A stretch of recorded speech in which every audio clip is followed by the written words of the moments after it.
গণতান্ত্রিক, মানবিক ও অন্তর্ভুক্তিমূলক অর্থনীতির অভিযাত্রায় সরকার সংসদে পেশ হচ্ছে 9,38,000 কোটি টাকার বাজেট।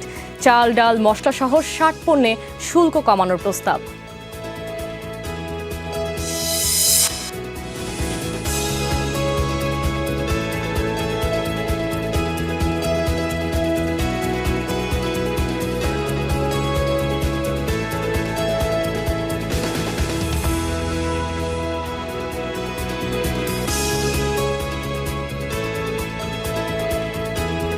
এতক্ষণ শিরোনাম দেখছিলেন, এবার বিস্তারিত। কিছুক্ষণের মধ্যেই সংসদে উপস্থাপিত হবে 2026-27 অর্থ বছরের বাজেট। এরই মধ্যে প্রস্তাবিত বাজেটে অনুমোদন দিয়েছে মন্ত্রিসভা। বৃহস্পতিবার সকাল 10টায় জাতীয় সংসদ সচিবালয়ে বিশেষ মন্ত্রিসভার বৈঠকে প্রস্তাবিত বাজেট অনুমোদন দেওয়া হয়। বৈঠকে সভাপতিত্ব করেন প্রধানমন্ত্রী তারেক রহমান। বিকেল 3টায় অর্থমন্ত্রী আমির খসরু মাহমুদ চৌধুরীকে সঙ্গে নিয়ে জাতীয় সংসদের অধিবেশনে যোগ দেবেন প্রধানমন্ত্রী তারেক রহমান। এরপর অর্থমন্ত্রী সংসদে 2026-27 অর্থ বছরের জন্য 9,38,000 কোটি টাকার বাজেট উপস্থাপন করবেন। বাজেটে 10টি অগ্রাধিকার নির্ধারণ করা হয়েছে। এগুলো হচ্ছে সবার জন্য উন্নয়ন, মানসম্পন্ন শিক্ষা ও স্বাস্থ্যসেবা, সামাজিক সুরক্ষা, উৎপাদনমুখী অর্থনীতি, বিনিয়োগকরণ, আর্থিক খাতের স্থিতিশীলতা, জ্বালানি নিরাপত্তা, প্রযুক্তির বিকাশ, পানি সম্পদ ব্যবস্থাপনা এবং জবাবদিহিতামূলক প্রশাসনিক ব্যবস্থা। আগামী অর্থ বছরের মূল্যস্ফীতি 7.5% নামিয়ে আনার লক্ষ্য স্থির করা হচ্ছে। জিডিপি প্রবৃদ্ধি ধরা হচ্ছে 6.5%। এর আগে সাংবাদিকদের প্রশ্নের জবাবে অর্থমন্ত্রী বলেন, নির্বাচিত সরকারের বাজেটে জাতির প্রত্যাশা অনেক বেশি। অর্থনৈতিক সুফল যাতে সবার কাছে যায় সে কথাই এতে বলা হয়েছে। ভঙ্গুর থেকে অর্থনীতিকে সমৃদ্ধির পথে নিয়ে যাওয়ার চেষ্টা করছে সরকার।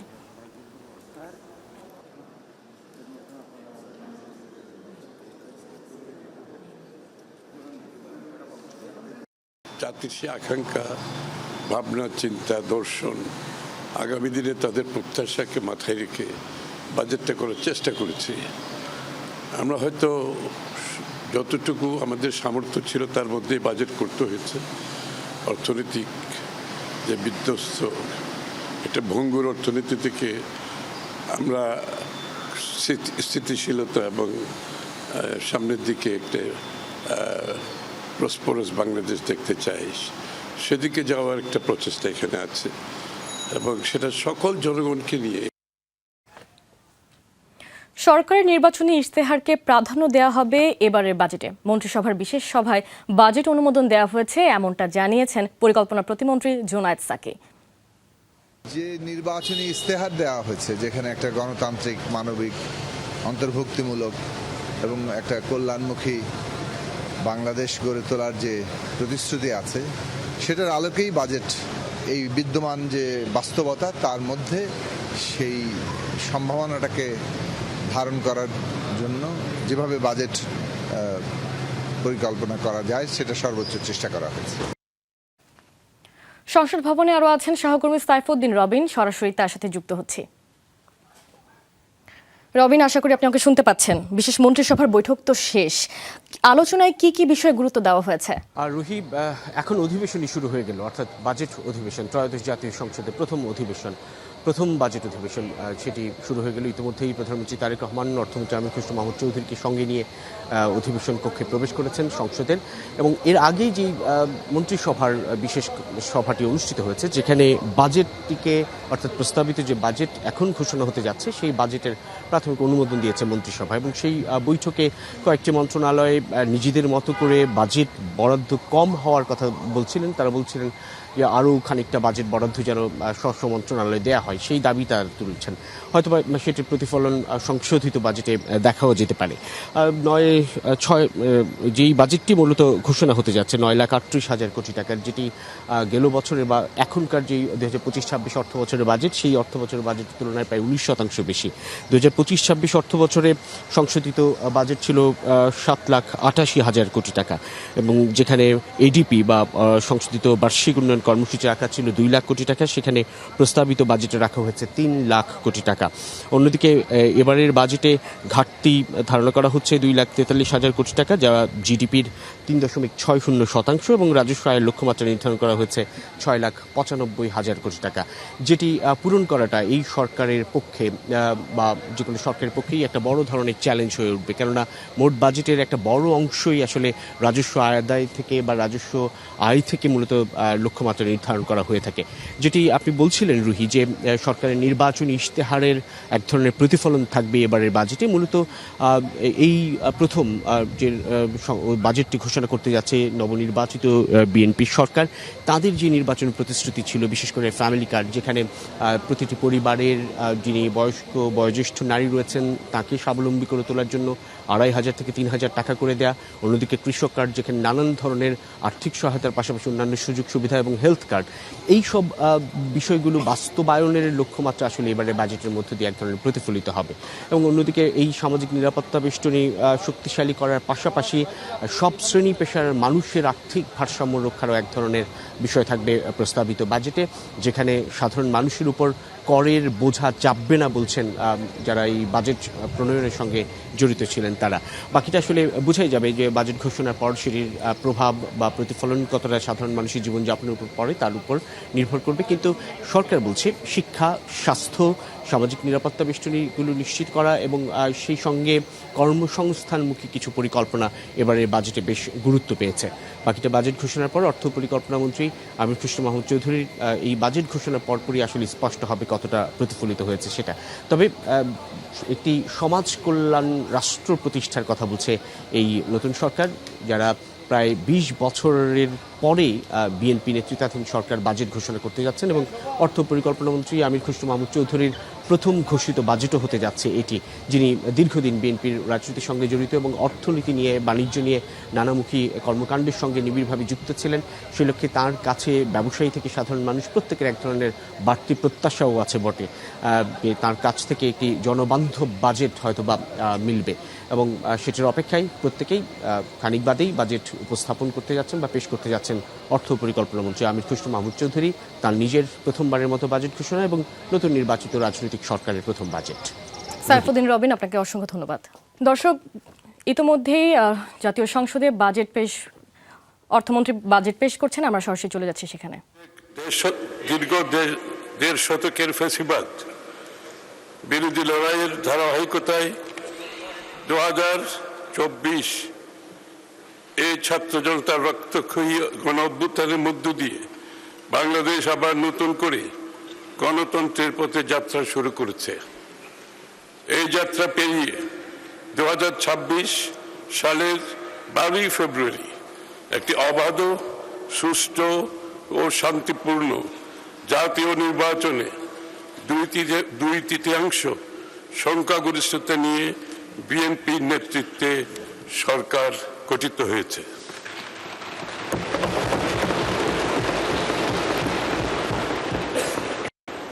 সরকারের অর্থমন্ত্রী হিসাবে দায়িত্বপ্রাপ্ত হয়ে আমি আজ এই মহান সংসদে আমাদের প্রথম বাজেট প্রস্তাবনা উত্থাপনের জন্য দাঁড়িয়েছে মাননীয় স্পিকার। শুরুতেই বিনম্র শ্রদ্ধার সাথে স্মরণ করছি মহান মুক্তিযুদ্ধের বীর শহীদদের এবং নির্যাতিত নারী সহ সকল আত্মত্যাগী মানুষদের।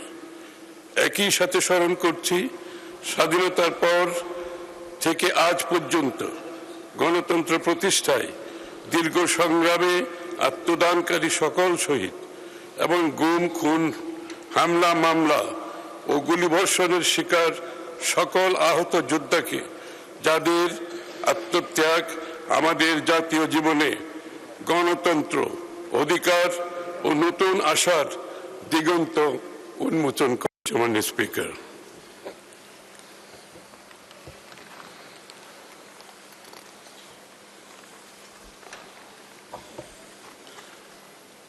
দেশ ও জনগণের প্রতিটি ক্রান্তি লগ্নে শহীদ প্রেসিডেন্ট জিয়াউর রহমান এবং পরবর্তীতে দেশনেত্রী বেগম খালেদা জিয়ার নেতৃত্বে বিএনপি বরাবরই জনগণের আশা আকাঙ্ক্ষার পক্ষে অবস্থান নিয়েছে এবং দেশকে এগিয়ে নিয়েছে।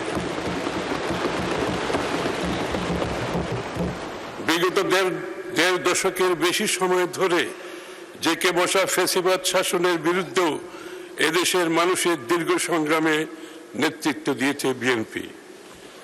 2016 সালের ভিশন 2030, 2022 সালের রাষ্ট্র মেরামতের 27 দফা এবং 2023 সালের যুগপৎ আন্দোলনের 31 দফার ভিত্তিতে বিএনপির নেতৃত্বে যে আন্দোলন গড়ে উঠেছে সেটি ফ্যাসিবাদ বিরোধী গণ অভ্যুত্থানের জমিন তৈরি করেছে। এই জমিনের উপর দাঁড়িয়েই সংগঠিত হয়েছে 2024-এর ঐতিহাসিক ছাত্র জনতার গণ অভ্যুত্থান। মাননীয় প্রধানমন্ত্রী তারেক রহমানের নেতৃত্বে রাজনীতি ও রাষ্ট্র ব্যবস্থার সংস্কার, মেরামত ও রূপান্তরের 31 দফার পথ ধরে বিএনপি গণ অভ্যুত্থানের আকাঙ্ক্ষাকে ধারণ করে আরও সম্প্রসারিত প্রস্তাব জুলাই জাতীয় সনদে উপস্থাপন করেছে। আমরা যে জুলাই জাতীয় সনদ স্বাক্ষর করেছি সেটা অক্ষরে অক্ষরে বাস্তবায়ন করার ঘোষণাও ইতিমধ্যে তিনি জাতির সামনে দিয়েছেন।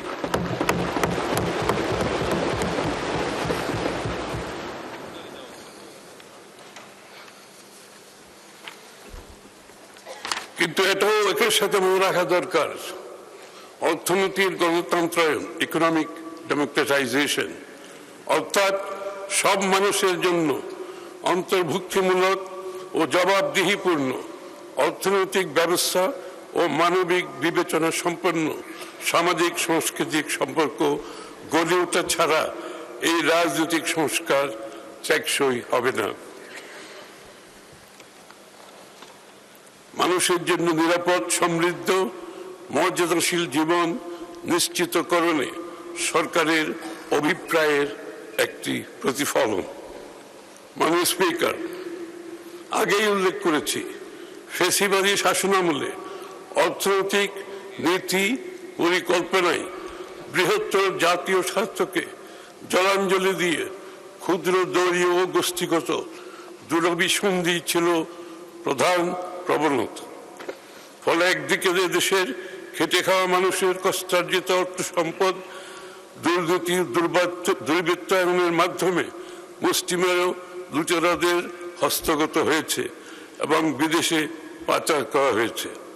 অন্যদিকে সামষ্টিক অর্থনৈতিক ব্যর্থতাগুলোকে ঢাকা হয়েছে মিথ্যা পরিসংখ্যান ও কথার ফুলঝুরি দিয়ে। ফলে কাঙ্ক্ষিত রাষ্ট্র গঠনের মূল চালিকা শক্তি অর্থাৎ অর্থনৈতিক ইঞ্জিন বিগত 1.5 দশকের বেশি সময় ধরে ক্রমেই দুর্বল হতে হতে একেবারে ধ্বংস হয়েছে। আমরা সেই ধ্বংসস্তূপের মধ্যে থেকেই নতুন যাত্রার প্রতিশ্রুতি বাস্তবায়ন করতে চাইছি। স্পিকার, নির্বাচনী ইশতেহারে আমরা গণতন্ত্র, জবাবদিহিতা, সুশাসন, ন্যায়ভিত্তিক উন্নয়ন এবং অর্থনৈতিক সুযোগের বিস্তারের উপর জোর দিয়ে একটি মানবিক, গণতান্ত্রিক, কল্যাণমুখী বাংলাদেশ গড়ে তোলার রূপরেখা উপস্থাপন করেছিলাম। সরকার গঠনের পর দ্রুততম সময়ের মধ্যে সেই লক্ষ্যে আমরা ইতিমধ্যে কাজও শুরু করেছি।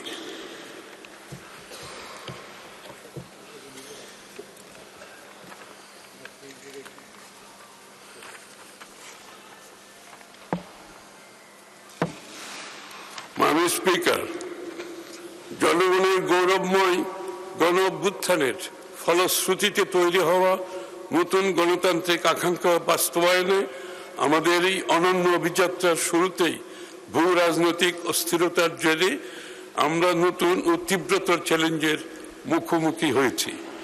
মধ্যপ্রাচ্যে যুদ্ধ পরিস্থিতির পাশাপাশি গোটা বিশ্বে যে নতুন রাজনৈতিক, অর্থনৈতিক মেরুকরণের বাস্তবতা তৈরি হয়েছে তা গোটা বিশ্বকে, বিশেষ করে আমাদেরকে বড় চ্যালেঞ্জের সম্মুখীন করেছে। দেশের অর্থনীতির ভগ্নদশার পাশাপাশি বৈশ্বিক অস্থিরতার তৈরি হওয়া নতুন ঝুঁকিসমূহ মোকাবিলার প্রত্যয়কে কেন্দ্র রেখেই আমরা এবারের বাজেট স্থিতিশীলতা, বিনিয়োগ, উৎপাদন, কর্মসংস্থান, সর্বোপরি ন্যায্যতাকে মূল বিবেচনায় নিয়ে পরিকল্পনা করেছি, সামষ্টিক কৌশল নির্ধারণ করেছি।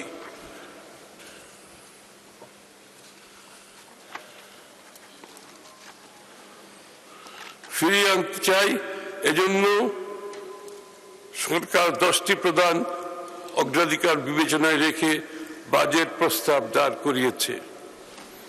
এই 10টি প্রস্তাবগুলো আমি পড়ে শোনাচ্ছি মাননীয় স্পিকার। 1, সবার জন্য উন্নয়ন। আমাদের লক্ষ্য অর্জনের লক্ষ্য সর্বজনের, সর্বশ্রেণীর, সর্বখাতের, সকল অঞ্চলের সুষম অংশগ্রহণ, অংশীদারিত্ব নিশ্চিত করে বৈষম্যহীন ও অন্তর্ভুক্তিমূলক অর্থনীতি প্রতিষ্ঠা করা। 2, সবার জন্য মানসম্পন্ন শিক্ষা ও স্বাস্থ্যসেবা সকল নাগরিকের মৌলিক অধিকার হিসেবে বাস্তবমুখী, দক্ষতা নির্ভর, মূল্যবোধ ভিত্তিক শিক্ষা ব্যবস্থা বাস্তবায়নের মাধ্যমে তরুণ প্রজন্মকে যোগ্য মানব সম্পদে পরিণত করা। দ্বিতীয়ত, মৌলিক অধিকার হিসেবে সবার জন্য মানসম্মত সর্বজনীন স্বাস্থ্য সুরক্ষা নিশ্চিত করা।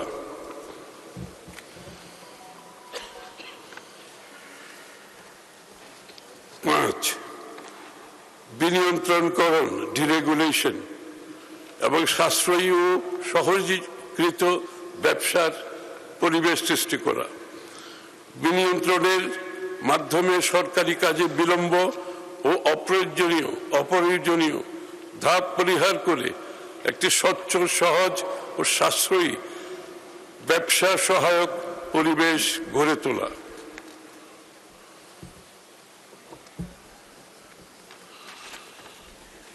ফিরিয়ে আনা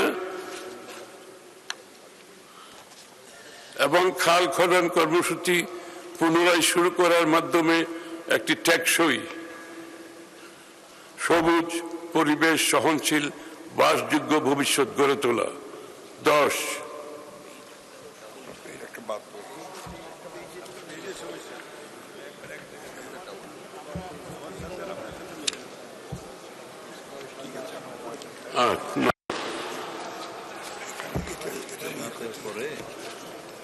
পাঁচ, 8, 9, 8 তো ঠিক আছে, 8 আচ্ছা ঠিক আছে, এই তো 9 তো প্রাণ প্রকৃতি, আচ্ছা আচ্ছা আর্থিক খাতে, সরি। 5-এর পরে বিনিয়ন্ত্রণের পরে 6 হচ্ছে আর্থিক খাতের স্থিতিশীলতা। ব্যাংক ও আর্থিক খাতের শৃঙ্খলা, স্বচ্ছতা, জবাবদিহিতা প্রতিষ্ঠা করে আমানতকারীদের আস্থা ও দায়বদ্ধতা ফিরিয়ে আনা। পুঁজিবাজার সংস্কারের মাধ্যমে বিনিয়োগ উৎসাহ প্রদান। 7, জ্বালানি নিরাপত্তা, উৎপাদনশীল কর্মকাণ্ডের ধারাবাহিকতা নিশ্চিত করতে বিদ্যুৎ ও জ্বালানি নিরবিচ্ছিন্ন সরবরাহ নিশ্চিতের পাশাপাশি সাশ্রয়ী, নির্ভরযোগ্য, পরিবেশ বান্ধব বিদ্যুৎ জ্বালানি ব্যবস্থা গড়ে তুলতে আত্মনির্ভরশীল জ্বালানি নিরাপত্তা গড়ে তোলা। 8, তথ্য ও যোগাযোগ প্রযুক্তির বিকাশ, একটি ভবিষ্যৎমুখী, গতিশীল, প্রকৃত অর্থে প্রযুক্তিগতভাবে অন্তর্ভুক্তিমূলক বাংলাদেশ গড়ে তোলার মাধ্যমে বাংলাদেশকে বিশ্বের অন্যতম প্রধান আইসিটি রপ্তানিকারক দেশে রূপান্তর করা।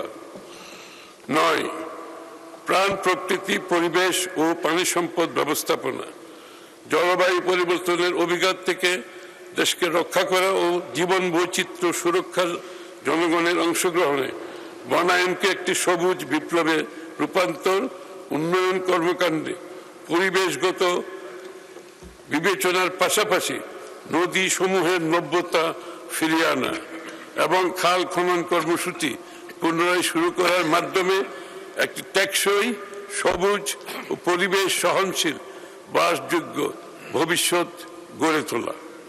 10, স্বচ্ছ, দক্ষ, জবাবদিহিমূলক প্রতিষ্ঠান ও প্রশাসনিক ব্যবস্থা, টেকসই রাষ্ট্রীয় সক্ষমতা গড়ে তোলার লক্ষ্যে মেধাভিত্তিক, জবাবদিহিমূলক প্রতিষ্ঠান এবং প্রশাসনিক ব্যবস্থা গড়ে তোলার পাশাপাশি সরকারি বিনিয়োগ বাস্তবায়ন দক্ষ কার্যকর করে তোলা।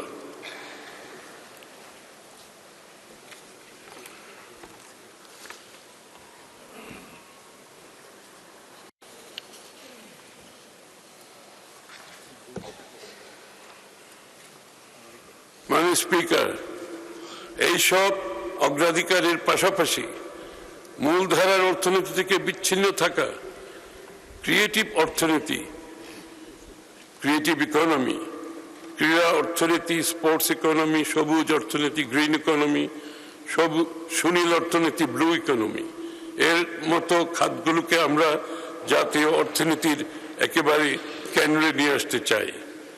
বিনিয়োগ বৃদ্ধিতে এবং বাজেটের অগ্রাধিকার নির্ধারণে ও বাস্তবায়নে আমরা নীতিগতভাবে প্রধান বিবেচনায় রাখছি ভ্যালু ফর মানি, অর্থাৎ সীমিত সম্পদের সর্বোত্তম সদ্ব্যবহার, রিটার্ন অন ইনভেস্টমেন্ট, অর্থাৎ জনগণের সম্পদ যেখানে যে সকল প্রকল্পে বিনিয়োজিত হবে তার কার্যকর অর্থনৈতিক সুফল মূল্যায়ন, কর্মসংস্থান সৃষ্টি, জব ক্রিয়েশন, অর্থাৎ সরকারের বিনিয়োগের সুনির্দিষ্টভাবে কর্মসংস্থান তৈরিতে ভূমিকা। 4, পেশাগত বিবেচনা, পরিবেশগত বিবেচনা, এনভায়রনমেন্টাল কনসিডারেশন, অর্থাৎ প্রাণ প্রকৃতি পরিবেশ সুরক্ষার দিকে সজাগ দৃষ্টি। দর্শক, জাতীয় সংসদে আমরা বাজেট পেশ করেছেন আমাদের অর্থমন্ত্রী, আমরা সেই বক্তব্য শুনছিলাম। আমরা পরবর্তীতে আবার যুক্ত হব সেখানে। ইতোমধ্যে আমাদের সাথে একজন অতিথি যুক্ত হয়েছেন, তিনি বাজেট বিষয়ক পর্যালোচনা করবেন আমাদের সাথে। তিনি হচ্ছেন অর্থনীতি সমিতির সাবেক সাধারণ সম্পাদক অধ্যাপক আইনুল ইসলাম। স্যার, আপনাকে অভিনন্দন। স্যার, আপনার কাছে আমার প্রশ্ন, সবাইকে স্বস্তি দিতে ভূমিকা রাখবে এই বাজেট। সকালে এমন আশাবাদ ব্যক্ত করেছেন অর্থমন্ত্রী, স্বস্তি ফেরানোর চ্যালেঞ্জ কি? স্বস্তি ফেরানোর চ্যালেঞ্জ তো অনেকগুলো। এখন সাধারণ মানুষ আর কি, যারা খেটে খাওয়া মানুষ, রিক্সা চালক, প্রান্তিক পর্যায়ে যারা আছেন, তারা বাজেট ততটা বোঝেন না। তারা চান যে বাজারে গেলে যেন আমি দ্রব্যমূল্যটা কম পাই, আমার কর্মসংস্থানের সুযোগ থাকে, যেন রাস্তাঘাটে যেন আমি নিরাপদে চলতে পারি। এটা হলো মূল বিষয়। এখন স্বস্তির কথায় কিন্তু স্বস্তির কথা এখানে বলল আমাদের অর্থমন্ত্রী, কিন্তু অনেকগুলো কথা বললেন, স্বস্তির কথা বললেন, কিন্তু আমাদের যে সূচকগুলো আছে অর্থনীতিতে, সেই সূচকগুলো কিন্তু যে পর্যায়ে আছে সেই পর্যায়গুলোকে অতিক্রম করে, সংকটগুলোকে অতিক্রম করে কতটুকু স্বস্তি দিতে পারবে সেটি কিন্তু একটা চিন্তার বিষয়। সেখানে দেখুন, এমন মনে হয় যে অর্থনীতির যে বাজেট কেন্দ্রিক যে অবস্থা, সেই অবস্থাগুলো কিন্তু ভালো অবস্থায় নেই। অর্থনীতি কিন্তু অত্যন্ত রুগ্ন অবস্থায় আছে। সেই জায়গা থেকে স্বস্তির জন্য কথাবার্তা আছে এখানে, কিন্তু বাস্তবে কতটুকু হবে সেটা কিন্তু দেখার বিষয়। বছর শেষে গিয়ে আমরা সেটা দেখতে পারবো। আমরা দেখছি যে এবারে বাজেটে ঘাটতি দাঁড়াতে পারে 2,43,000 কোটি টাকা, এবং ব্যাংক খাত থেকেই নেওয়া হচ্ছে 1,12,000 কোটি টাকা। বেসরকারি খাতে ঋণ প্রবাহে এর কেমন প্রভাব পড়বে? আচ্ছা, ঋণ প্রবাহে অলরেডি কিন্তু গত সম্ভবত 16 বছরের মধ্যে সর্বনিম্ন পর্যায়ে আছে, 4 পয়েন্ট সামথিং আর কি আমাদের প্রাইভেট ঋণ যে প্রবাহটা। সেখানে 1,16 না 12 কোটি টাকা। আমরা এটা আরও বাড়বে, কিন্তু এটা শেষ পর্যন্ত গিয়ে এটা আরও বাড়বে। সে জায়গায় কিন্তু যদি আমরা এই ব্যাংক ঋণের হার যদি বেড়ে যায়, ব্যাংক ঋণ যদি বেড়ে যায়, তাহলে এই ব্যাংকগুলো যাদের জন্য মূলত বেসরকারি খাতের জন্য, সেই বেসরকারি খাতের কিন্তু অর্থ সংকুলন হবে না এবং তারা ঋণ নিতে পারবে না। এমনি কিন্তু ঋণ নেওয়ার ব্যাপার কিন্তু অলরেডি কিন্তু অনাগ্রহ প্রকাশ করছে নানান কারণে, বিশেষ করে বিনিয়োগকারীরা। তা না হলে এত নিচে নামবে কেন? সুতরাং একটা অবস্থায় আছে অলরেডি আগে থেকেই। নতুন করে যদি সরকারে যদি বেশি ঋণ নেয়, তাহলে তার প্রাইভেট সেক্টরের জন্য খুব একটা থাকছে না। সুতরাং এটা একটা বড় ধরনের চ্যালেঞ্জ। এবং পাশাপাশি আমি আরেকটি কথা বলি, সেটি হচ্ছে যে আমাদের 1,16,000 বোধহয় বিদেশি ঋণের একটা প্রতিশ্রুতির জন্য অপেক্ষা করছে সরকার। সেখানে অলরেডি কিন্তু $5 বিলিয়ন জন্য IMF-কে বলেছে। IMF কিন্তু আগের যে ঋণটা ছিল সেই ঋণটা কিন্তু এখন বোধহয় ওটা চালু নেই, এবং এই ঋণের কোনো প্রতিশ্রুতি এখনও আসেনি। যদি এই ঋণের প্রতিশ্রুতি কোনো বিঘ্ন ঘটে, তাহলে কিন্তু অন্যান্য যে ডোনার কান্ট্রিগুলো আছে, বিশেষ করে ADB, থেকে শুরু করে জাইকা অন্যান্যগুলো যেগুলো আছে আর কি, তারাও কিন্তু এগিয়ে আসতে একটু চিন্তা ভাবনা করবে। সুতরাং সে জায়গাও কিন্তু এক ধরনের আমাদের চাপ অপেক্ষা করছে। সব কিছু মিলে যে একবারে আমাদের রাজস্ব কেন্দ্রিক বাজেট না করে আমরা যদি ঋণ নির্ভর বাজেট করি, সেটা কিন্তু দীর্ঘমেয়াদী কিন্তু অনেক ঝুঁকি আছে। ও 12.2%। পক্ষান্তরে 2023-24 সালে সূচক দুটির প্রবৃদ্ধি ছিল ঋণাত্মক। 2005-06 সালে মার্কিন ডলারের বিপরীতে টাকার বিনিময় হার 68 টাকা হতে 2023-24 সালে বেড়ে 122 টাকায় পৌঁছেছে, যা বৈদেশিক লেনদেনে ভারসাম্য, বৈদেশিক মুদ্রার রিজার্ভে প্রভাব ফেলছে। বৈশ্বিক ভূ রাজনৈতিক প্রেক্ষাপট ও তার প্রভাব, মধ্যপ্রাচ্য সংকট। স্পিকার, আমাদের সরকার গঠনের 10 দিনের মাথায় মধ্যপ্রাচ্য সংকট শুরু হয়। অর্থনীতিতে আকস্মিক ঝুঁকি তৈরি হয়।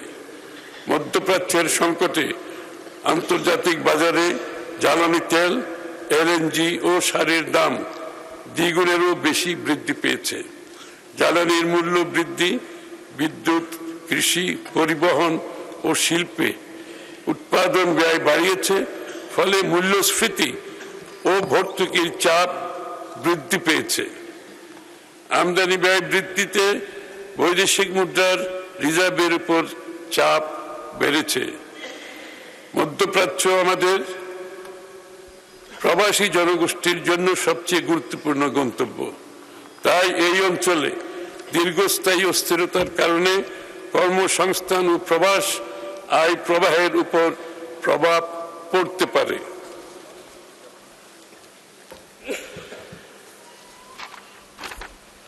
স্পিকার, আজকের বিশ্ব অর্থনীতিতে অনিশ্চয়তা একটি স্থায়ী প্রেক্ষাপট, এ নিউ নর্মাল।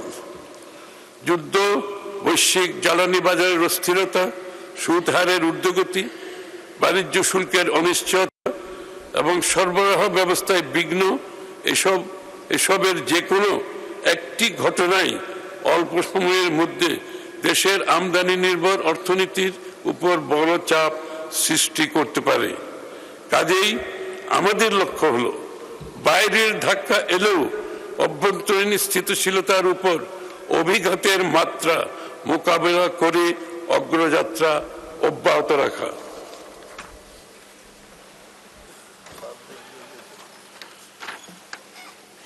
সরকারের মধ্যমেয়াদী অর্থনৈতিক নীতি কৌশল।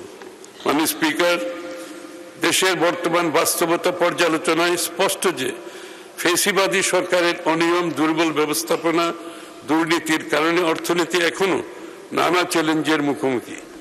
তবে আমরা বিশ্বাস করি যে রাজনৈতিক সদিচ্ছা, সঠিক নীতি, কার্যকর সংস্কার, বাস্তবমুখ। দর্শক, বাজেট পেশ করছিলেন অর্থমন্ত্রী, আমরা সেখানে সরাসরি যুক্ত ছিলাম। আমরা এখন চলে যাচ্ছি আমাদের অতিথির কাছে। ডক্টর আইনুল ইসলাম, আপনার কাছে আমার একটু প্রশ্ন। ব্যাংক খাত থেকে সরকার এত বিপুল পরিমাণ টাকা যদি ঋণ নেয়, তাহলে বেসরকারি ঋণ প্রবাহে কি ধরনের প্রভাব পড়বে এখানে? সেটি তো আমাদের, আমি আগেও বললাম, আগে আলোচনায় বললাম যে এটা আলটিমেটলি বেসরকারি খাতের এইটা প্রত্যেকবারই যেটা ইকোনমিক্সে একটা টার্ম আছে, ক্রাউডিং আউট ইফেক্ট, যে যখন সরকার বেশি ব্যাংক নির্ভর হয়ে যায়, অভ্যন্তরীণ ব্যাংক নির্ভর, তখন কিন্তু এই প্রাইভেট খাত সংকুচিত হয়ে যায়, অর্থাৎ তাদের ঋণের জায়গা আর থাকে না। সুতরাং সেই জায়গা থেকে যেহেতু আমাদের অর্থনীতিতে 84% কিন্তু হলো বেসরকারি খাত, প্রাইভেট সেক্টর, সেখানে তারা যদি ঋণ প্রবাহে যদি তারা বাধাগ্রস্ত হয়, তাহলে কিন্তু উৎপাদন ব্যবস্থা বা বিনিয়োগের কিন্তু বড় ধরনের একটা সংকট হবে। সে জায়গায় কিন্তু এই এত ঋণ নির্ভর বাজেট, সেখানে কিন্তু আমাদের এই সংকটময় অবস্থায় এটা কোনোভাবেই এটাকে কমানো যদি যেত, তাহলে হয়তো বা ভালো হতো। বিদেশি ঋণের কথা যেটা আমি আগেও বলেছি, তাহলে বিদেশি ঋণের দিকে কম সুদে বিদেশি ঋণ কোথায় পাওয়া যায় সেই ব্যবস্থাই করতে হবে। সমৃদ্ধির পথে হাঁটতে যাচ্ছে সরকার, জনপ্রত্যাশাও তেমন। ভঙ্গুর পরিস্থিতি থেকে উত্তরণের উপায় কি আমাদের? এটার উত্তরণের উপায় আসলে একটা দুটো দিয়ে হবে না। এখন যে সমস্যাগুলো বিরাজ করছে, সবচেয়ে আমি যদি বলি যে আইন শৃঙ্খলা পরিস্থিতি, বিনিয়োগের ক্ষেত্রে বিনিয়োগের পরিবেশ তৈরি করতে হবে। আসলে সমৃদ্ধি আসে কিন্তু বিনিয়োগ দিয়ে, অন্যতম হচ্ছে বিনিয়োগ। সেই বিনিয়োগ যদি আমাদের এই খরা যায় তাহলে কিন্তু এই সমৃদ্ধির যেটা যে আশা আকাঙ্ক্ষা, জন আকাঙ্ক্ষা কিন্তু অনেক মানে স্লোথ হয়ে যাবে। সেদিক থেকে কিন্তু আমাদের যে অবস্থা, এই সবগুলো বিশেষ করে আইন শৃঙ্খলা পরিস্থিতি, বিনিয়োগের পরিবেশ, জ্বালানি, বিদ্যুৎ সব কিছুকে অ্যাড্রেস করতে হবে। তাহলে হয়তো আমরা এই সমৃদ্ধির পথে বাংলাদেশ, এটা আমরা সেদিকে যেতে পারবো। মূল্যস্ফীতির জাতাকলে পিষ্ট সীমিত আয়ের মানুষ, তাদের জন্য এই যে করমুক্ত আয়ের সীমাটাও কিন্তু খুব একটা বাড়ানো হয়নি। এই বিষয়ে আপনি কিভাবে দেখছেন যদি আমাদের? না, আসলে যেটা বলা হচ্ছে যে এই আমাদের প্রান্তিক পর্যায়ে বা মধ্যবিত্ত, নিম্ন মধ্যবিত্তের জন্য বাজেটে তেমন কিছু আমি দেখলাম না। কারণ হচ্ছে যে এটা আমরা কিন্তু বহুদিন থেকে বলে আসছি যে মিনিমাম 5 লাখ করমুক্ত আয় করা উচিত আর কি। যেখানে আমি দেখি যে ইন্ডিয়াতে 12 লাখ রুপি করমুক্ত আয়, এবং পাকিস্তানও দেখলাম যে 6 লাখ রুপি করমুক্ত আয়। সেখানে বাংলাদেশে কিন্তু বেশ দীর্ঘদিন থেকে 3 লাখ, 2.5 লাখ থেকে 3 লাখ, 3 লাখ থেকে 3,50,000 এটাতে এসছে। এবার আমরা আশা করছিলাম 4 হবে, কিন্তু সেখানে 3,75,000। সেখানেও কিন্তু মধ্যবিত্ত, নিম্ন মধ্যবিত্ত, প্রান্তিক পর্যায়ে স্বস্তিটা হলো না। পাশাপাশি এই যে বিদ্যুতের দাম প্লাস জ্বালানির প্রাইস যে বাড়লো 2 ধাপে, প্লাস বিদ্যুতের প্রাইস, সব কিছু মিলে কিন্তু অলরেডি মূল্যস্ফীতিতে এক ধরনের মানে মাত্রা যোগ হয়েছে। সুতরাং এইটি সামনের দিকে যে জায়গাটায় সবচেয়ে প্রান্তিক পর্যায়ে মানুষজনের ভরসা যে আমি যেন বাজারে গিয়ে কম মূল্যে বা আমি আমার সামর্থ্য অনুযায়ী যেন আমি দ্রব্য কিনতে পারি, সে জায়গায় কিন্তু বড় ধরনের একটা বাধা সামনে এখনও চলছে, কিন্তু তার বাধার মধ্যেই আছে। রপ্তানি আয় বাড়াতে বাজেটে কি ধরনের উদ্যোগ প্রয়োজন বলে আপনার কাছে মনে হচ্ছে? না, এখন অনেকগুলো উদ্যোগ এখানে দেখলাম আমি বাজেটে। সেখানে এইটা তো হলো ইন্টারনাল, আর ব্যাপারটা হচ্ছে যে এটা তো আমাদের এক্সপোর্টের ক্ষেত্রে বৈশ্বিক অবস্থাও দেখতে হবে। এই যে আমেরিকান ইকোনমি বা আমেরিকার যে নীতি, সেই নীতিতে আমরা দেখলাম যে রিসিপ্রোকাল যে ট্যারিফ, সেই ট্যারিফের ফলে কিন্তু আমাদের গার্মেন্টস সেক্টর কিন্তু খুব একটা ধাক্কা খেয়েছে। এবং আপনি দেখছেন বোধহয় যে ছাঁটাইয়ের একটা চলছে বিভিন্ন কারখানায়, এবং কিছুদিন আগে প্রায় 400 কারখানা বন্ধ হয়ে গেছে। শ্রমিকরা কিন্তু সেখান থেকে মানে কর্মসংস্থান হারিয়েছে, এবং এই যে বর্তমান সেটাও কিন্তু হচ্ছে। সেদিক থেকে আমাদের যে গার্মেন্টস যে প্রোডাক্ট, সেই প্রোডাক্ট কিন্তু কম্পিটিশনে এগিয়ে যেতে পারছে না। কারণ হচ্ছে আমাদের প্রোডাকশন খরচ বেশি, গ্যাসের সমস্যা, বিদ্যুতের সমস্যা, সব কিছু মিলে আমরা কিন্তু বিশ্ব মার্কেটে কিন্তু আমরা মানে প্রতিযোগিতায় টিকে থাকতে পারছি না। সেদিক থেকে একদিকে প্রয়োজন আমাদের এক্সপোর্ট বাড়ানো, আর অন্যদিকে আমাদের দরকার হচ্ছে এই ফরেন কারেন্সি। সুতরাং এই দিক থেকে আমি মনে করি যে উদ্যোগগুলো নেওয়া হয়েছে, সবচেয়ে বড় উদ্যোগ হলো বৈদেশিক মানে বিশ্ব স্থিতিশীলতা। এই যে বিশেষ করে মিডল ইস্টের যে যুদ্ধ চলছে, এই যুদ্ধে কিন্তু আমরা অনেকটাই ক্ষতিগ্রস্ত। আমাদের জ্বালানি তেলের অনেক প্রাইস বেড়ে গেছে। এই জ্বালানি তেলের প্রাইস বাড়াতে কিন্তু আমাদের উৎপাদন খরচটাও বেড়ে যাবে। সুতরাং আমরা বৈশ্বিক যে কী বলে আমাদের এক্সপোর্টের যে বিষয়টা, সেটা কিন্তু বাধাগ্রস্ত হচ্ছে। প্রতি বছর কিন্তু বাজেটে সামাজিক সুরক্ষা খাতে একটা বরাদ্দ থাকে, কিন্তু এই বরাদ্দ বন্টনের ক্ষেত্রে অনেক অনিয়ম ও অভিযোগও আমরা শুনে থাকি। প্রকৃত সুফলভোগীরা যাতে এই সুরক্ষা পায়, সেজন্য কি করা যেতে পারে?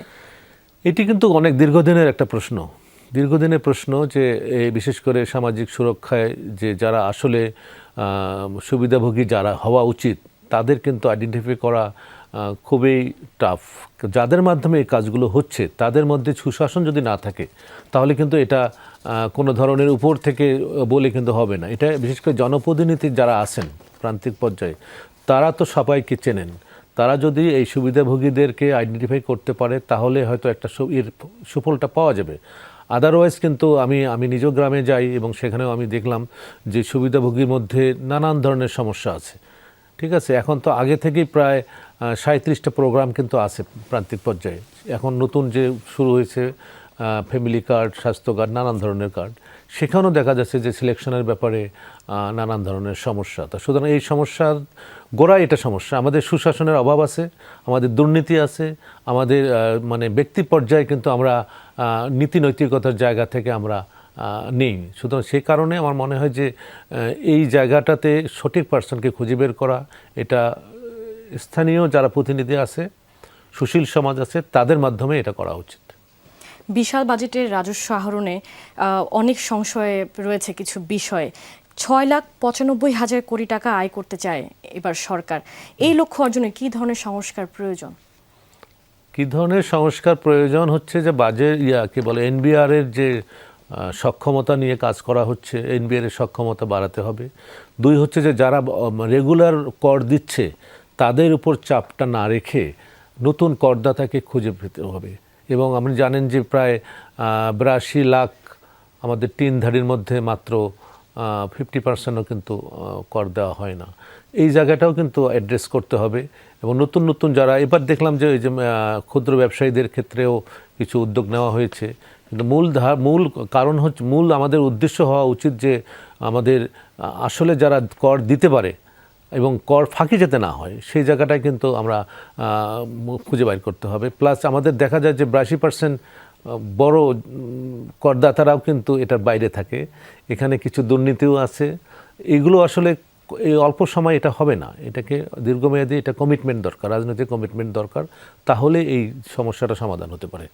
দর্শক, আমরা আবার চলে যাচ্ছি সরাসরি জাতীয় সংসদে। সেখানে বাজেট পেশ করছেন আমাদের অর্থমন্ত্রী। ভাতা পাচ্ছেন। ইতিমধ্যে মূল্যস্ফীতিজনিত কারণে জীবনযাত্রার ব্যয় অনেক বৃদ্ধি পেয়েছে। আমরা সরকারি কর্মচারীদের জন্য নতুন বেতন কাঠামো আগামী 1 জুলাই 2026 হতে ধাপে ধাপে বাস্তবায়ন করার ঘোষণা দিচ্ছে মাননীয় স্পিকার। দেশের বিভিন্ন অঞ্চলের মধ্যে অর্থনৈতিক, সামাজিক, অবকাঠামোগত বৈষম্য কমিয়ে সমতা ভিত্তিক সুষম উন্নয়নে বহুমুখী পরিকল্পনা বাস্তবায়ন করা হচ্ছে। মাননীয় স্পিকার, এবারে বাজেট প্রণয়ন ও সরকারের মধ্যমেয়াদী নীতি কৌশল নির্ধারণে বাজেট পূর্ববর্তী অংশীজনদের সাথে ধারাবাহিক আলোচনায় প্রাপ্ত সুপারিশ সমূহ সক্রিয় বিবেচনায় নেওয়া হয়েছে। বর্তমানে সীমাবদ্ধতা ও চ্যালেঞ্জ সত্ত্বেও আমরা মনে করি নতুন বাজেট অর্থনীতিতে ইতিবাচক পরিবর্তনের সূচনা করবে। বিনিয়োগ বান্ধব পরিবেশ সৃষ্টি, কর্মসংস্থান সৃষ্টি, উদ্যোক্তা বিকাশ এবং উৎপাদনশীল খাতের সম্প্রসারণের মাধ্যমে অর্থনীতিকে আরো গতিশীল, শক্তিশালী করা হবে। আমাদের লক্ষ্য এমন একটি অর্থনৈতিক কাঠামো গড়ে তোলা যেখানে বেসরকারি খাত হবে প্রবৃদ্ধির প্রধান চালিকা শক্তি এবং তরুণ ও নারীদের জন্য সৃষ্টি হবে নতুন সম্ভাবনার ক্ষেত্র।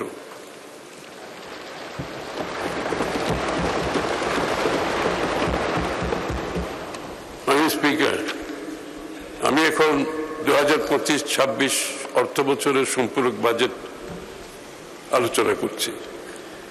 সার্বিক রাজস্ব আহরণ ও ব্যয়ের অগ্রগতি বিবেচনায় চলতি 2025-26 অর্থ বছরের বাজেটে কিছুটা সংশোধন ও সমন্বয় করতে হয়েছে। সংশোধিত বাজেটের একটি সংক্ষিপ্ত বিবরণী পরিশিষ্ট ক এ সরণি 1 হিসেবে সংযুক্ত করা হয়েছে। প্রস্তাবিত সংশোধিত রাজস্ব আয় 2025-26 অর্থ বছরের সংশোধিত বাজেটে রাজস্ব আহরণের লক্ষ্যমাত্রা মূল বাজেট হতে 24,000 কোটি টাকা বৃদ্ধি করে 5,88,000 কোটি টাকায় রাখার প্রস্তাব করছি। প্রস্তাবিত সংশোধিত ব্যয় চলতি 2025 অর্থ বছরের বাজেটে সরকারি ব্যয়ের প্রাক্কলন করা হয়েছিল মোট 7,90,000 কোটি টাকা। সংশোধিত বাজেটে সরকারি ব্যয় 2,000 কোটি টাকা হ্রাস করে 7,88,000 কোটি টাকা নির্ধারণের প্রস্তাব করছি। সংশোধিত বাজেট ঘাটতি ও অর্থায়ন চলিত অর্থ বছরের বাজেট ঘাটতি প্রাক্কলন করা হয়েছিল 2,26,000 কোটি টাকা। রাজস্ব আয় ও ব্যয়ের সার্বিক অবস্থা বিবেচনায় সংশোধিত বাজেটে। দর্শক, সরাসরি আমরা যুক্ত ছিলাম জাতীয় সংসদে, সেখানে বাজেট পেশ করছেন আমাদের অর্থমন্ত্রী। আমরা আবারও চলে যাচ্ছি আমাদের অতিথির কাছে। স্যার, আপনার কাছে আমার একটা প্রশ্ন, সেটা হচ্ছে যে 1 জুলাই থেকে ধাপে ধাপে পে স্কেল বাস্তবায়ন করবে সরকার। মূল্যস্ফীতিতে কি ধরনের সংস্কার পড়তে পারে বা প্রভাবটা কেমন পড়তে পারে? আচ্ছা, সেটি হচ্ছে যে এটা নিয়ে অনেক অপেক্ষা বলবো আমি। 2015 সালে বাজেট যেটা অষ্টম স্কেল ছিল সেখান থেকে 10 বছর 11 বছরে কিন্তু এটা দেওয়া হচ্ছে। এটা যদি আপনি অর্থনীতির তথ্য বলেন, মিল্টন ফ্রিডম্যানের তথ্যে বলা হয়েছে যদি নিউ মানি যদি ইনজেক্ট করা হয় অর্থনীতির মধ্যে তাহলে কিন্তু সেটা গিয়ে সরাসরি মূল্যস্ফীতির উপরে গিয়ে পড়ে। সেদিক থেকে কিন্তু সেটি কিন্তু বাংলাদেশের যেহেতু মাত্র 15 লাখ 16 লাখ লোক হচ্ছে এই কি বলে এই স্কেলের আন্ডারে আসবে, সেখানে ফিগারটা জয়ী হোক না কেন এটা কিন্তু পড়বেই। তো একদিকে যেমন এটা প্রয়োজন ছিল মূল্যস্ফীতির যে অবস্থায়, বিশেষ করে সরকারি কর্মচারী যারা নিচের দিকে আর কি, তাদের কিন্তু তাদের জীবনযাত্রার মান কিন্তু অনেক বাধা চাপের মধ্যে আছে, সেই জায়গায় এটি ঠিক আছে। কিন্তু এটা যদি আমি একেবারে নির্মোহভাবে বলি, অর্থনীতিতে কিন্তু এটা মূল্যস্ফীতি উপর গিয়ে পড়বে। সুতরাং এই 35,000 কোটি টাকা বা 36,000 কোটি টাকা কিন্তু এটা অর্থনীতির মধ্যে আসবে। সুতরাং সেদিক থেকে কিন্তু এটাকে এই মূল্যস্ফীতিকে নিয়ন্ত্রণ করতে সরকারের অন্য দিকেও কিন্তু প্রচেষ্টা থাকতে হবে। আমাদের উৎপাদন বাড়াতে হবে, তারপরে বাজার ব্যবস্থাটাকে সুশৃঙ্খল করতে হবে। সব কিছু মিলে তা না হলে কিন্তু এটা যদি নিয়ন্ত্রণ করা না যায় এটি কিন্তু সাধারণ মানুষের উপর গিয়েও পড়বে। শুধু মূল্যস্ফীতি শুধু আপনার আমার উপর পড়ে না, কিন্তু এটা সবার উপরেই পড়ে। এবং মূল্যস্ফীতি যেটাকে পরোক্ষ কর বলি, সরকার যেটা নেওয়া হয়, সেখানে কিন্তু এই করের অংশটা সবার মধ্যে ডিস্ট্রিবিউট হয়। সেখানে উপরের যারা আয়ের লোক বলি আর নিম্ন আয়ের লোক বলি সবাই কিন্তু একই রকম অবস্থা। সুতরাং মূল্যস্ফীতি হলে ক্ষতিগ্রস্তটা আমাদের প্রান্তিক পর্যায়েটা বেশি হয়। সেখানে এই যে স্কেলটা হচ্ছে এটাতে আমিও বেনিফিটেড হব, কিন্তু তারপরেও যেটা হচ্ছে যে এটা এক সরকারের এটাকে একটা ভালো উদ্যোগ আমি বলবো দেওয়া হচ্ছে, কিন্তু পাশাপাশি কিন্তু বাজার ব্যবস্থা এবং অন্যান্য সাইডে কিন্তু মূল্যস্ফীতি নিয়ন্ত্রণের জন্য ভূমিকা রাখা লাগবে। আমরা কৃষি খাতে দেখতে পাচ্ছি যে খুব একটা পরিবর্তন কিন্তু এবারে বাজেটে নেই, গতবারের মতোই আছে। কিন্তু কৃষকদের দুর্ভোগ কিন্তু আসলে কমেনি। এটা একটা চিরচাহিত ব্যাপার যে এটা চলেই আসছে, কৃষকদের দুর্ভোগ। এবারে বাজেটে আপনি এই বিষয়ে এটা নিয়ে কি বলতে চান? যদিও আমার মনে হচ্ছে, মনে না, আমি যেটা দেখলাম লিটারেচারে রিপোর্টের মধ্যে, সেখানে কিছুটা বরাদ্দ বাড়ানো হয়েছে, একবার নাই তা না, কিন্তু বরাদ্দ বাড়ানো হয়েছে। কিন্তু যে মূল সমস্যাগুলো সেখানে হচ্ছে যে কৃষকরা কিন্তু তাদের উৎপাদিত ফসলের পণ্যের কিন্তু ন্যায্য মূল্য পাচ্ছে না। সেটা কিন্তু একটা দীর্ঘদিন থেকে কিন্তু ভোক্তারা কিন্তু এটার কিন্তু ক্ষতিগ্রস্ত হচ্ছে। ঢাকায় এসে বা ঢাকা ওই গ্রাম ফার্ম পর্যায় থেকে শুরু করে আপনার বাজার পর্যন্ত আসতে কিন্তু নানান ধরনের বাধার মুখোমুখি হচ্ছে। সেদিক থেকে একটা সবসময় একটা কথা বলা হয়, এখানে যে প্রাইস পলিসিটা, এবং আমি দেখলাম না বাজেটে কিন্তু প্রাইস পলিসি নিয়ে কোনো কথা আছে জানি না। প্রাইস পলিসিটাকে এখন দরকার বাংলাদেশ কৃষিকে টিকিয়ে রাখার জন্য। দেখুন এই যে আমাদের বিশেষ করে করোনার সময় আমাদের সারা অর্থনীতি কি একটা বিপর্যয়ের মধ্যে ছিল, কিন্তু কৃষকরা কিন্তু তাদের কাজ চালিয়ে গেছে। আমাদের কিন্তু কৃষি উৎপাদনে কিন্তু কোনো ব্যাঘাত ঘটেনি। সেই কৃষিকে যদি আমরা ওই দিকে নজর দিতে না পারি তাহলে কিন্তু আমাদের অর্থনীতি কিন্তু এই কৃষকদের ভাগ্য উন্নয়নের জন্য কোনো কিছু যদি করা না যায় তাহলে কিন্তু আমরা আসলে দুর্ভাগ্য আমাদের। কিন্তু বাজেটে বেশ কম প্রস্তাব দেওয়া হচ্ছে, তো এখন এটার সুবিধা কি হতে পারে? সুবিধা হচ্ছে আমাদের জনগণকে, বিশেষ করে জনগণকে আইসিটির সঙ্গে যুক্ত করা, এটি একটি বিষয়। আর তাছাড়া আরেকটা জিনিস বলবো আমি, যে প্রান্তিক পর্যায়ে যতগুলো প্রোগ্রাম করা হচ্ছে সেখানে কিন্তু একটা করে মোবাইল লাগবে, ঠিক আছে? সেদিক থেকে কিন্তু এটি আমি মনে করি যে এটা পজিটিভ একটা রেজাল্ট দিবে। আর পাশাপাশি কিন্তু এখন যেহেতু প্রযুক্তির যুগ এবং আমরা কিন্তু বিশেষ করে ডিজিটাল ইকোনমির দিকে যাচ্ছি, সেদিক থেকে যে ইনস্ট্রুমেন্টগুলো এটাও তো প্রয়োজন আছে। সেদিক থেকে এটি একটি আমি মনে করি যে প্রযুক্তির বিকাশের ক্ষেত্রে একটা ভালো পজিটিভ ভূমিকা রাখবে। এবং এটি জনগণের মধ্যে জানানো, এখন তো দেখা যাচ্ছে যে আউটসোর্সিং বলি, ফ্রিল্যান্সিং বলি, অনেক কিছু কিন্তু বিশেষ করে যুবকরা, তরুণ সমাজ কিন্তু ঢুকে যাচ্ছে। তো সেদিক থেকে আমি মনে করি যে এই উদ্যোগটা ইতিবাচক ফলাফল দেবে বলে মনে করি আমি। আরেকটা বিষয় আপনার কাছে আমার সবশেষ প্রশ্ন, সেটা হচ্ছে ব্যাংকে হিসাব পরিচালনার জন্য টিআইএন সার্টিফিকেট বাধ্যতামূলক করা হয়েছে। এই সিদ্ধান্তটার প্রভাব কিভাবে পড়তে পারে জনসাধারণের মধ্যে?